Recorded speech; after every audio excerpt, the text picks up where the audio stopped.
धन्यवाद सभापति महोदय, मुझे आपने गृह और कारागाह पे बोलने का मौका दिया।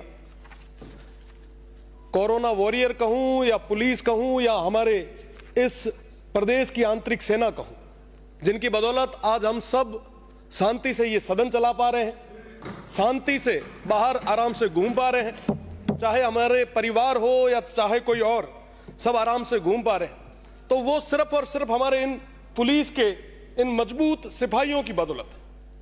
अपराधियों में भय, आमजन में विश्वास, ये जो वाक्य है वाकई बहुत मजबूती के साथ हमारे ये जो सिपाही हैं ये चरितार्थ कर रहे हैं।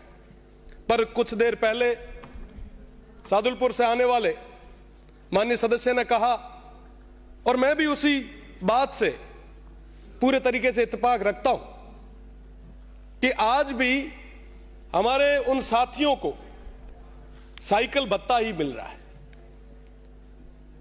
मंत्री महोदय, आजादी के इतने साल बाद आपको यह मौका मिला है कि कम से कम ये साइकिल भत्ता जो वर्ड है इसको तो चेंज कर ही दीजिए। और अगर आप इन सिपाहियों को अलग से अगर भत्ता देते हैं तो निश्चित रूप से ये इस प्रदेश सरकार का एक बहुत बड़ा कदम होगा। आज के समय में मैच की बात करूं या चाहे छोटी छोटी डिमांड्स जो हमारे constable, head constable, ASI, SI की है, उनको पूरे तरीके से नजरअंदाज किया जा रहा है। साहब, मैं तो बात करूंगा जिसकी बात मुझे लगता है कि अभी की जानी है। जब भी यहां से निकलते हैं तो हमारा ट्रैफिक रुकवाने के लिए 4 हमारे जो सिपाही साथी हैं वो गेट पे खड़े होते हैं। वो 24 घंटे वहां पे ड्यूटी देते हैं। हम 10 मिनट के लिए अगर सड़क पे खड़े हो जाते हैं तो हमें लगता है कि साहब कितना पॉल्यूशन है। जो 24 घंटे वहां पे खड़ा रहता है उसकी क्या हालत होगी, उनकी मेंटल हेल्थ के बारे में चिंता कौन करेगा। जब यहां से निकलते हैं तो कई बार हमारे जो सफेद वर्दी में इस सदन में काम करने वाले हमारे जो साथी हैं उन्हें देखते हैं। साहब, हमारे आने से 2 घंटे पहले आते हैं और जाने के 2 घंटे बाद जाते हैं। कई बार जब आप जब 1 बजे लंच करते हैं, निकलते हैं, उस समय बात करते हैं कि साहब आपने लंच वंच किया क्या?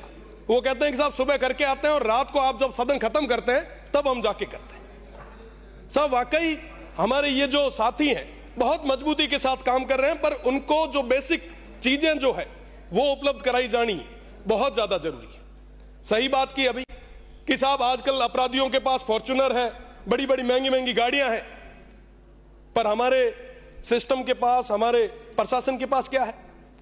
आज भी वही जीप, मुझे नहीं लगता जिसका कभी इंश्योरेंस भी हुआ होगा। कई बार साथी कहते हैं कि साहब हमारी इन जीपों का इंश्योरेंस भी नहीं है, अगर ये खराब हो जाती तो हमें अपने तरीके से सही कराना पड़ता है। ये हालत है हमारी। फिर भी ये लोग पूरी मेहनत के साथ, पूरी ईमानदारी के साथ काम कर रहे हैं। आज अगर कोई घटना घट जाती है तो सबसे पहले तलवार पुलिस पे पड़ती है। साहब, ये पुलिस वालों ने सही काम नहीं किया।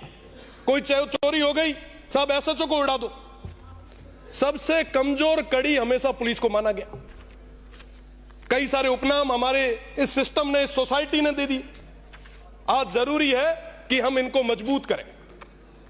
जो ग्राउंड पे काम करने वाले हमारे वो जो बीट के अधिकारी हैं उनको करें।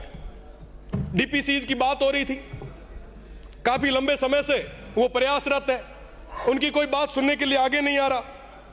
साहब, जब आर्मी को केंद्रीय स्कूल्स मिल सकते हैं तो हमारी जो पुलिस लाइंस है उसके अंदर अच्छी क्वालिटी की एजुकेशन के लिए क्यों नहीं अच्छे इंस्टीट्यूट हम तैयार करें? साहब, ये तैयार करना हमारी जिम्मेदारी है। आज डिजिटल युग है, साइबर का युग है, हजारों करोड़ों के फ्रॉड हो रहे हैं, पर साहब आज के समय में हमारे थानों के अंदर पड़े हुए कंप्यूटर बिल्कुल पूरे तरीके से खाक छान रहे हैं। हमारे पास कोई सिस्टम ही नहीं है। हम बातें करते हैं बड़ी बड़ी, इस सिस्टम को डेवलप करने की जरूरत है। इस एआई के जमाने में पूरे जिले में एक एसपी ऑफिस पे साइबर सेल छोटी सी बनाई होती है, कई बार तो 4 लोगों को पूछना पड़ता है कि साहब वो टेबल कहां लगी। ये स्थिति आज के समय में हो रखी। मेरा निवेदन है आपसे कि कम से कम ऐसी जो अपग्रेडेड सेल्स है उनको और ज्यादा मजबूत करने की जरूरत है। साथ ही साथ जो हथियारों की बात हुई, अभी चर्चा चल ही रही थी, क्योंकि मैं बाड़मेर, जैसलमेर और बालोतरा उस क्षेत्र से आता हूं, पश्चिमी राजस्थान से आता हूं, जहां पे धीरे धीरे जो नया काम हो रहा है उसके साथ साथ कई सारी और चीजें भी बढ़ रही है, क्राइम भी बढ़ रहा है। तो आज के समय में जो अपराधियों के पास लेटेस्ट वेपन आ गए हैं, पर हमारे पुलिस के उन जवानों के पास अभी तक वो लेटेस्ट वेपन नहीं मिल पाए। बिल्कुल, मेरा निवेदन है कि साथ ही साथ पुलिस के साथ और एक बड़ी चीज, अब हम होली मनाने जाएंगे, पर हमारे ये पुलिस के भाई हम सभी की सुरक्षा के लिए लगे रहेंगे। साथ ही साथ कारागृह की बात है, पिछली सरकार ने मुझे कई बार जेल भेजा, मैं उसके लिए धन्यवाद दूंगा, क्योंकि जेल जाने से पहले हमारी सोच कुछ अलग थी। हमें लगता था कि साहब सारे अंदर कैदी हैं, वो पता नहीं कैसे होंगे, उनके 2 सींग होते होंगे, वाकई वो बहुत बड़ा अपराध करके आए होंगे। जब जेल में गए, वहां के हालात देखे, प्रदर्शन करते हुए गए थे। आज भी विरोध कहीं ना कहीं करना पड़ता है तो मजबूती से करते हैं। अगर वर्तमान सरकार भी कहेगी जेल जाना है तो जाके भी आएंगे। मैं निवेदन करना चाहूंगा कि वर्तमान के अंदर जितने भी जो अपराधी हैं, आप उन्हें अपराधी कहो, कैदी कहो, बहुत 80 से 90% लोग ऐसे हैं जिन्होंने बिना किसी इंटेंशन से एक्सीडेंटल कोई एक्ट हो गया, और उनमें से भी 50 से 60% जो है वो 18 से 30 साल की उम्र के हैं।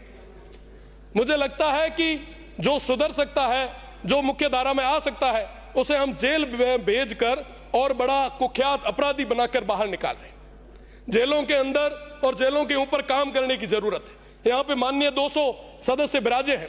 मेरा तो निवेदन है कि अपने अपने जिलों की जेलों को एक बार आप करीब से देख कर आए, आप वहां जाके देख के आए कि वाकई वहां के हाल क्या है, गुर्जर, और जेल के अंदर वो तमाम सुविधाएं दिलाने की जरूरत है। भैया जी एक मिनट, एक विशेष मांग मारी कि कम से कम जो कैदी है उनको वीडियो कॉन्फ्रेंसिंग के जरिए अपने परिवार से बात कराने की सुविधा भी हमारी प्रदेश की सरकार को करवानी चाहिए। कम से कम आदमी फ्रस्ट्रेशन से बाहर निकलेगा, सही सोचेगा, स्किल्स के